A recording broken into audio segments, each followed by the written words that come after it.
i-arrange nyo na ng sunod-sunod. So, centerpiece, beside niyan, yung salt and pepper shakers. Ito yun yung malapit sa'yo. Tapos, yung water goblet, huwag nyo nang hawakan dito pagka nag-set up pa lang kayo. Dito nyo na yun ang hawakan. Kasi yun na rin naman isi-serve natin sa guest eh. Tapos, yung mga cutlery, dinner knife, or else, yung dessert spoon, then yung dinner fork, bread and butter plate with, yung bread plate with butter spreaders on my left yan, then table napkin. Wala na? Meron.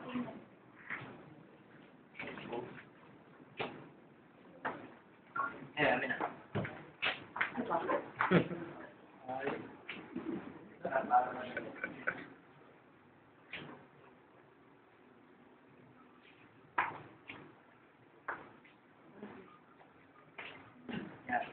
So, ganito ang ayos ha. Huwag yung balik-balik na rin para hindi kayo mahirapan. Simple lang naman, di ba? So, yan. Pinakunan ko pa ng picture sa inyo. Drawing ko pa yata ito eh. So, dapat, alam niyo na ito from the start hanggang sa matapos tayo. Na ganito niyo dapat ayusin niya sa tray. Kasi ito na yung nakaplanong setup niyan para pag ilalapag mo sa table, madali lang. Tapos, ito, hindi naman pinapasok. Sila kasi kanina, nakaganyan yan. Di ba ganito ang yan? Ayos yan, di ba? Okay, so, hindi pa lagi mag-start sa may right side. Again, yung centerpiece. Again, yung salt and pepper shakers. Again, yung table napkin, 1 inch. Again, yung dinner knife. Dito lang hawakan lagi. Sila kasi kanina, dito pa rin nahawakan. Parang bumabalik tayo sa basic nito eh. Dapat, habang tumatagal, na ito, na perfect nyo na yung ginagawa natin. Tapos, punta dito sa may left side, same position lang naman yan. Kaya malito sa mga position ng paa ninyo, kung ano yung kamay na ipang lalakad ninyo, yung tray kung nasa left hand or right hand. So, yan lang. Yung ating basic table setup. Tapos, mag-welcome na kayo, di ba? Halimbawa, nandito na ako sa may, ako na rin halimbawa receptionist, entrance. The guests will come, inside the establishment. Good morning, good afternoon, sir. Welcome to, halimbawa, ito pangalan, Cocktails and Dreams. Do you have reservation with us? None. A table for how many persons, sir? For 2, smoking or non-smoking, non-smoking. Would you like to sit near the window, at the center, or near the wall, at the center? Okay, this way, please. Or this way, sir. Tapos, yung prioritize mo yung babae, dahil mo yung upuan niyan. Tapos, pag nakaupo na siya, is it okay for you, sir, or ma'am? Diba? You have to ask pa rin yung sa guest para na-ikot kayo kumbaga, iniintindi nyo or inaalala nyo na kung sila guys okay lang dyan. Next! After na nakaupo na yung guest dyan, ito yung susundin nyo na, huwag nyo nang sundin yung nasa module, medyo ma-confuse pa kayo sa a la carte. Okay, punta kayo sa may right side, excuse me ma'am, kunin yung table napkin. Yan, tapos iabot sa guest. Kunin niya yan, tapos mag-offer ka na muna ng before dinner drink, before you present the menu. But usually kasi merong drink list. Okay. Para alam din nila yung pagpipilian sa before dinner drinks or sa mga wine. May wine list yan di ba? Or drink list. Separate doon sa list ng mga food. Excuse me ma'am, this is our wine list. May I offer you before dinner drink or an aperitif before your meal? Okay, what can you offer? What is your best seller before dinner drink here, or what do you think? What can you suggest? So, may mga ganong guest minsan, nagtatanong yan doon sa waiter or sa wine steward kung ano yung best or ano yung pwedeng may offer sa guest. We have, for our before dinner drink, we have daiquiri, frozen daiquiri, margarita, Negroni, gimlet, etc. Yeah. Okay, give me an order of margarita. Yan. Kinuha mo na ulit yung drink list or wine list. Then you have to serve yung margarita. Left side, right side? Right side. Excuse me, ma'am, this is your margarita. Hindi na ito nilalagyan ng booster kapag meron na siyang step na ganyan. Hindi naman ito kagaya ng mga tumbler o yung mga highball glass na usually yung ano niya, pawis niya, di ba? Oo, mamatag doon sa may tablecloth. But yung ganito, hindi naman siya dahil meron siya sarili. Yan. Tapos medyo mahaba yung stand niya. So, pwede wala na itong poster. Just serve side, pababa, itong water goblet, yung margarita niya. After serving the before dinner drink or aperitif, next I present the menu. So, pwede nyo i-present yung menu once again. Ito na kayong menu. Meron siya.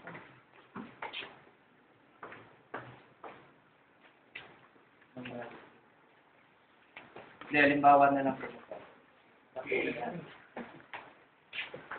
Pagka book type yung menu, meron kasing 3-fold, meron 2-fold lang, or meron book type ng mga menu. No?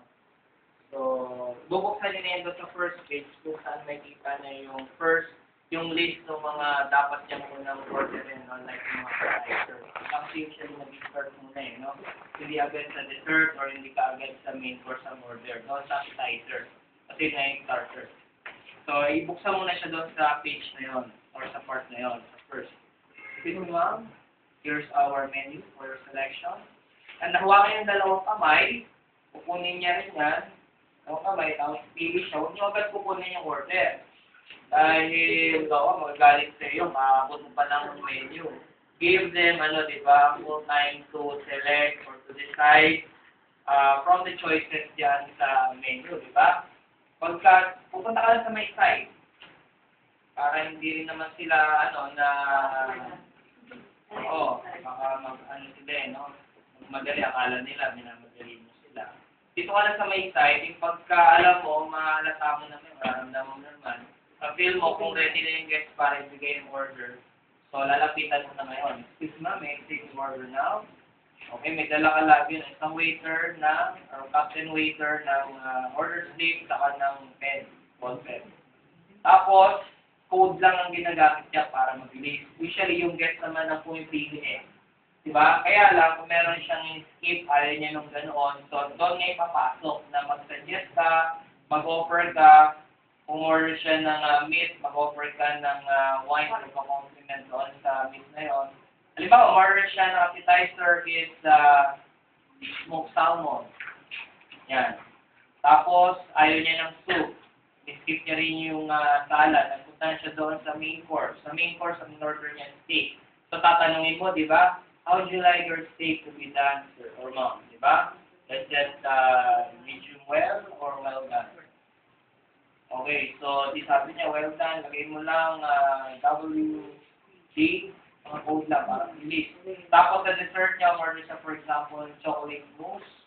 Yan. Now, kung parang sa palagay mo wala na siyang additional, ngayon, bago mag-end yung order taking na yan, magsasuggest ka ngayon. Kailangan kasi mag-take ka rin ng effort bilang waiter, since you're also a merchandiser. Hindi ka lang taga-serve ng food and drink. Kailangan ka rin namang mag-suggest, mag-upsell, di ba? Mag-merchandise ng mga products dahil diyan din nakasalalay para kumita ng malaking establishment. Ako order ng sandwich, okay, sige sir. Pero na agad, tapos na agad.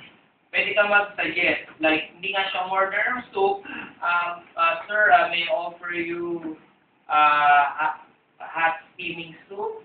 We have our bestseller soup or our bestseller salad, di ba gano'n? Okay, what is your bestseller soup? We have consomme soup, yan. Tapos halimbawa sa salad naman,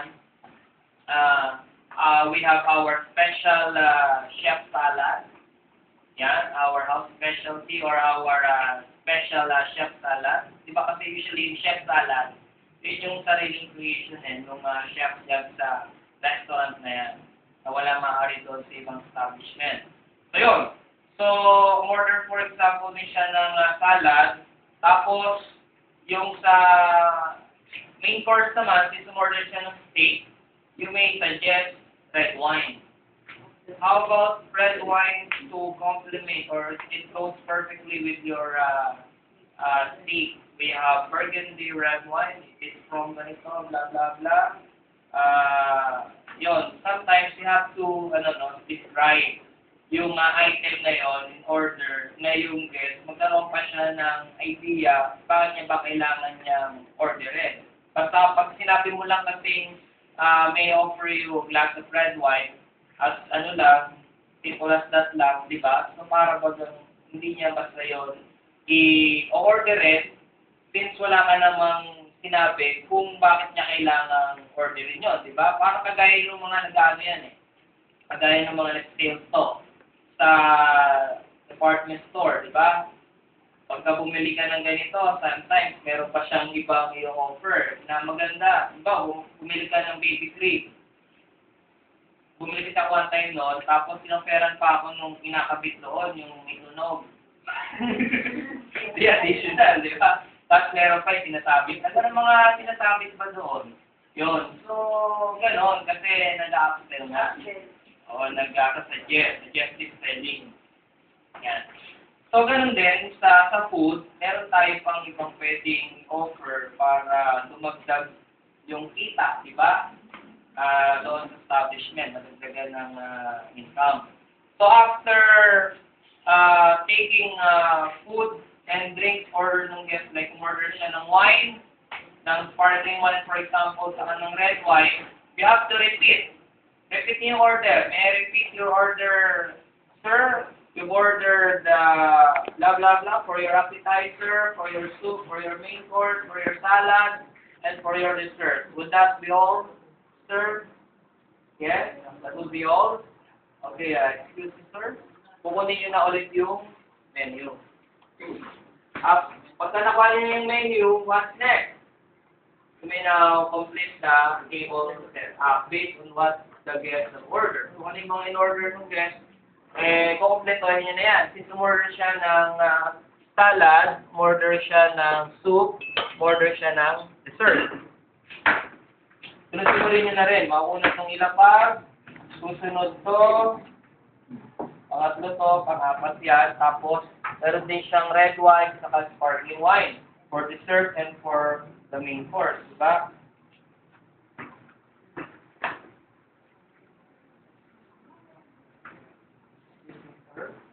Sabi mo lang yan, so especially ano na yan, na-mention niya na yan.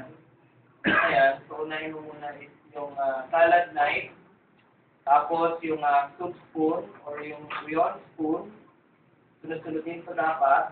Tapos, yung appetizer fork, or cocktail fork. Tapos, taas mo lang ito. Sunod mo yung red wine glass. Ito, tama ilalagay. Dito? Dito na rin. Kasi wala namang white wine. Okay, ilalagay mo na ito pagka mayroong white wine. Dito mo ilalagay. Pero yung champagne float niya, dito mo na ilagay kung wala namang white wine. Mobile, tapos ito pwede mo na itong i-pass out. So, pwede mo naman siya pagsabayin para may iwasan na yung mabalik-balik eh. Basta, pwede mong isabay, no? So, tapos, dito mo ilalagay yung salad pork. So, after completing the table setup, sa 5-course menu with wine, red wine, and sparkling wine, next is serve yung bread and butter. Or you may now, first pour yung water. So, ito meron itong meron itong table napkin para hindi siya sumelo. Tapos, i-serve mo yan, karami? 3 course sa may right side. No? Tapos, serve mo yung bread and butter. Dito ka sa may left side. Huwag mo sabihin bread and butter yan. No? Basta mag-excuse ka na lang. Alam niyo namang bread and butter yan. Maliban na lang doon sa mga pangalan mismo ng food. Pwede mong banggitin yun. Pero huwag mo lang sabihin na this is your main course, this is your salad, this is your soup. Hindi ganon. So, after serving ng bread and butter, you now serve the appetizer. Nakasintido yan. Ang a la carte is also plated. Ang kaibahan lang nga nito sa American na plated, especially ang American na plated, ay sa banquet function siya ginagawa. But ito ay sa restaurant, yung a la carte. Pero pareho lang din siya na plated yung food, nandito na sa plate. Saan to? Left side, right side? Left side. Ha?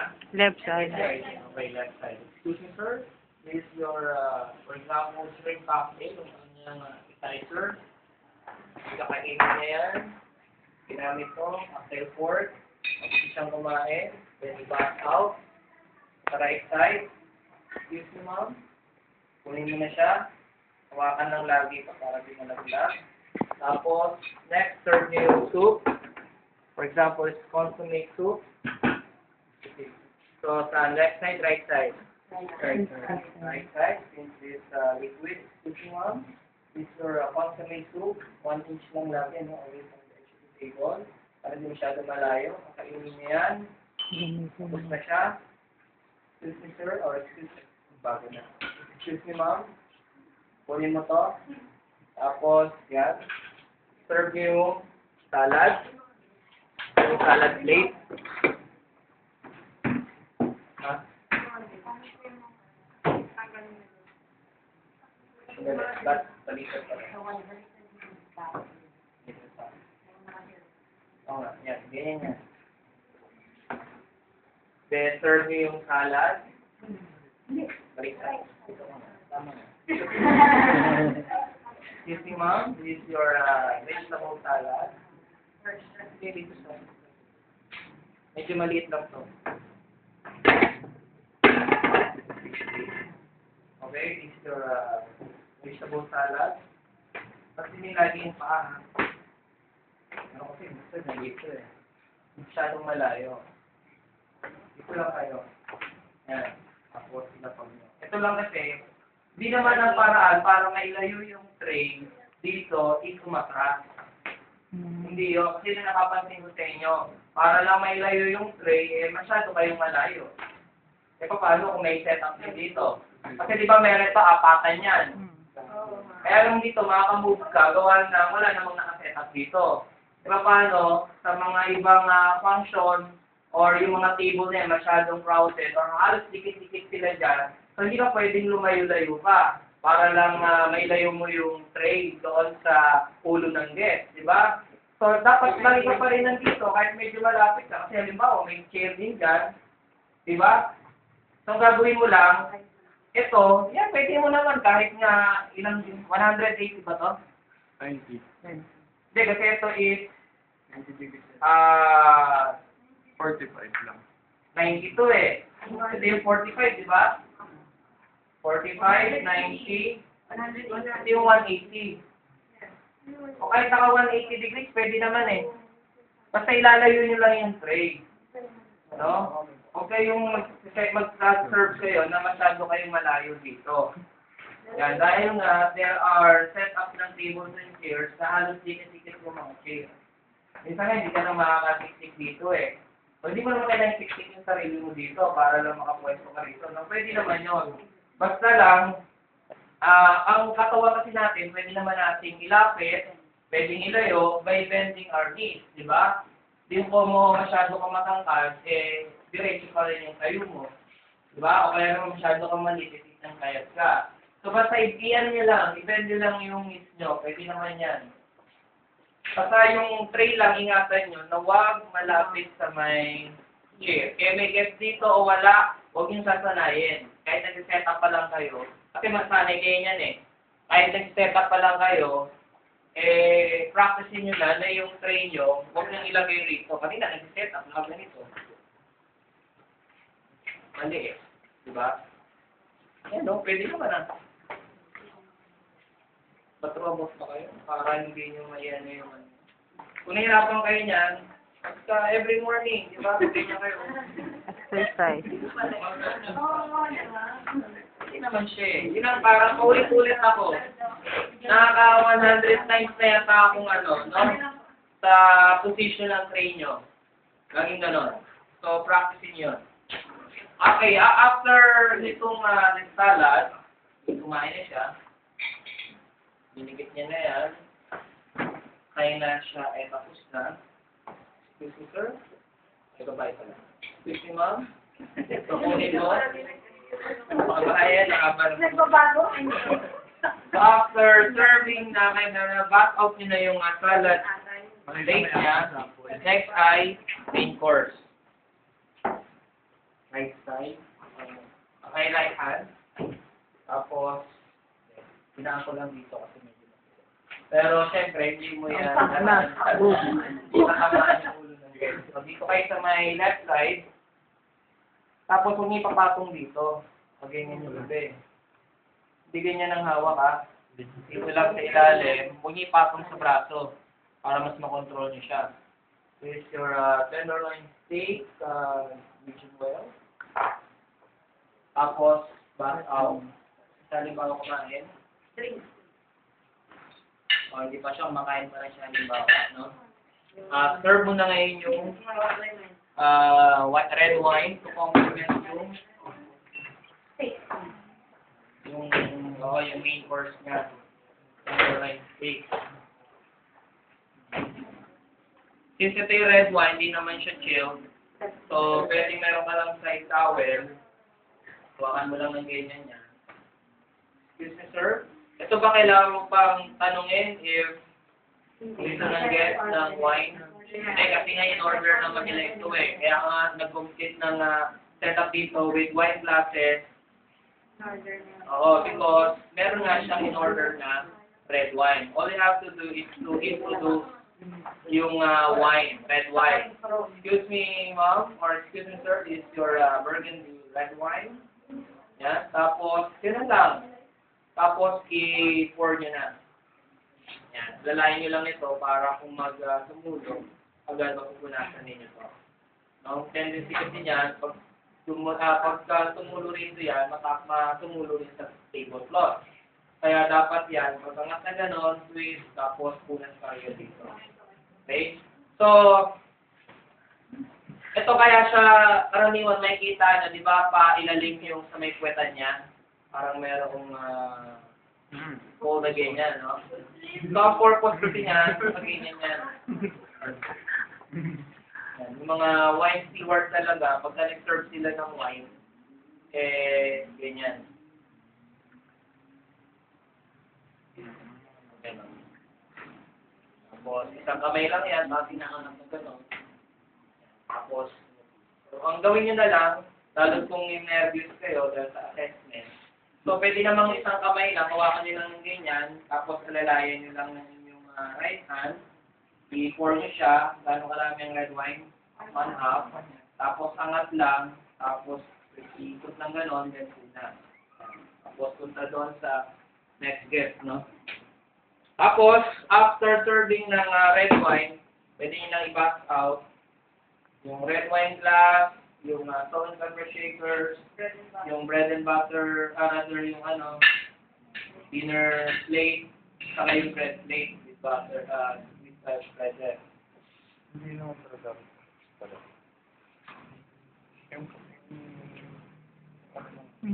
Kasi ito, pwede nyo natin yung lipat. Dito. Tapos, punta rin sa may left side, dito.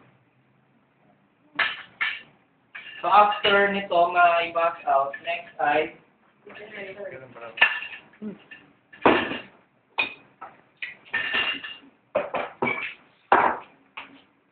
serve, no? Left side. Serve. Your chocolate mousse. Lilipat na. Yan. After serving ang dessert, serve yung sparkling wine.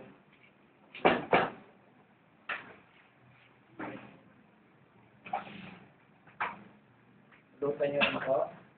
Since ito ay chill. So, dito to binubuksan. Usually, in-order nila to per bottle, hindi per glass. Yung sparkling wine. So, once na nabuksan na yon, Hindi na yun pwedeng, patagalin pa, i-serve pa sa other guests. Hindi sila lang mismo order ng one per bottle. Kaya, kung dalawa lang sila, may lamang pa to nung nasalinan yung dalawang kanilang spark na champagne flute, mag-offer ay pa rin. Or sometimes, iniiwan na lang nila ito sa may, dito sa may beside ng sa may Capino glass, sila na bahalang magsaling dyan. Basta, ipo-pour mo lang muna. This third is your Don Perignon, champagne, sparkling wine. Okay, tapos, i-pour. Pagka nag-pour kayo, huwag niyo tatakpan yung yung label. Dapat laging nakikita yan yung guest. Kung gagawin niyo lang, tagilid niyo lang. Tapos, pour niyo siya pataas para mag-bubble. Kasi sa sparkling wine. Tapos, yan. Ganun pa rin. Una. Pagka na-serve ang kasing isa, ilalagay niyo lang yan beside the guest. Beside doon sa glass. After serving ng sparkling wine, sino kumain, wala na rin itong laman, halimbawa, ubos na.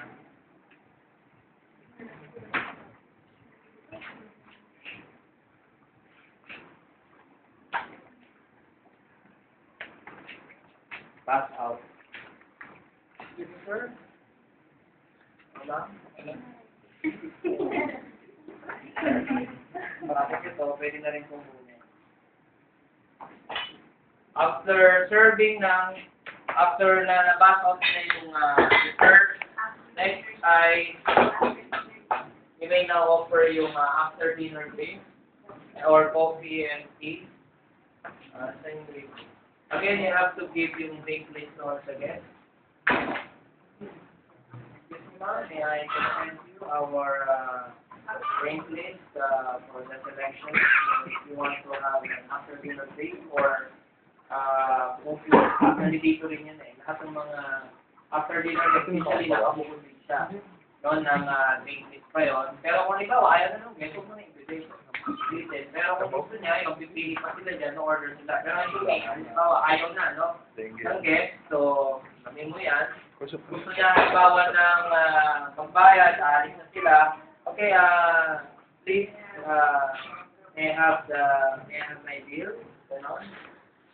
Then, pagka nag-present kayo ng bill sa guest, nakalagay sa bill folder, hindi ba sa yapot sila yung bigyan.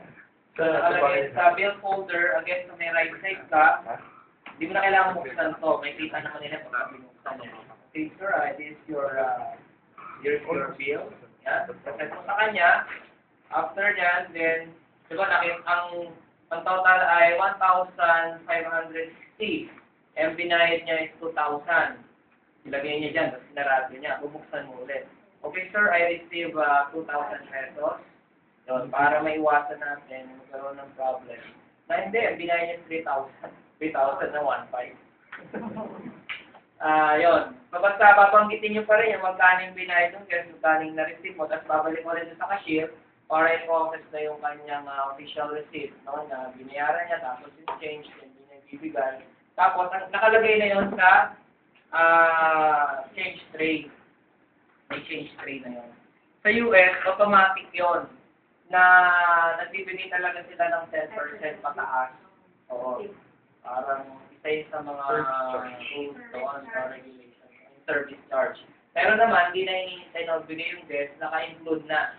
Doon sa kanilang babayaran, tinatawag na service charge. Kasi yung tax, diba? Kaya may tinatawag na 10 plus eh. 10% service charge, saka 10% service tax. Oo. Value-added tax. So yung di nailagay mo na yung expenditure is your change.